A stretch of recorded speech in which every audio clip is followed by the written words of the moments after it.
രാജമൗലി ചിത്രത്തിൽ പൃഥ്വി തന്നെ നടന്ന നിലയിൽ പുതിയ മേഖലകൾ തേടുകയാണെന്ന് പൃഥ്വി. അഭിമുഖങ്ങൾക്ക് വിട പറഞ്ഞ് എസ് രാജമൗലി ചിത്രത്തിൽ പൃഥ്വിരാജ്. ചിത്രത്തിലെ പൃഥ്വിരാജിന്റെ ലുക്ക് സമൂഹമാധ്യമങ്ങളിൽ വൈറലായി. ഡേറ്റ് ക്ലാഷിനെ തുടർന്ന് രാജമൗലി ചിത്രത്തിൽ നിന്ന് പൃഥ്വിരാജ് പിന്മാറിയെന്നും പകരം ബോളിവുഡ് താരം ജോൺ എബ്രഹാം പ്രതിനായകനായി എത്തുന്നെന്നും വാർത്തകളുണ്ടായിരുന്നു.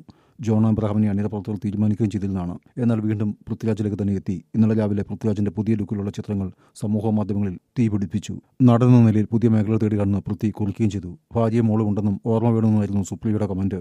4000-ലധികം ലൈക്കുകളും കമന്റിന് ഇതുവരെ ലഭിച്ചത്. സെലിബ്രിറ്റികളടക്കം നിരവധി പേർ പോസ്റ്റിൽ കമന്റ് ചെയ്തിട്ടുണ്ട്. ഒരു പോലീസ് വേഷം ഉണ്ടെന്ന് തോന്നുന്നു എന്നായിരുന്നു ഒരാളുടെ കമന്റ്. പുതിയ ലുക്ക് രാജമൗലി ചിത്രത്തിൽ എന്ന് ഒരു ആരാധികയുടെ സന്ദേഹത്തിന് മറുപടിയായി മല്ലിക സുകുമാരൻ സമൂഹമാധ്യമത്തിൽ കുറിച്ചു. കാര്യങ്ങൾ അന്വേഷിക്കാതെ തർക്കിക്കില്ലെന്നും എന്നോട് ചോദിച്ചുകൂടിയെന്നും മല്ലിക. കഴിഞ്ഞ ദിവസമാണ് വിലായത് ബുദ്ധിയുള്ള ചിത്രീകരണം പൃഥ്വി പൂർത്തിയാക്കിയത്.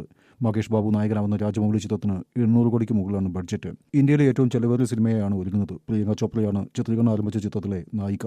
SSMB29 എന്നാണ് താൽക്കാലികമായി നൽകുന്ന പേര്. MM കീരവാണി സംഗീതമൊരുക്കുന്നു. രാജമൗലിയുടെ അച്ഛനും തിരക്കഥാകൃത്തുമായ വിജേന്ദ്ര പ്രസാദാണ് രചന.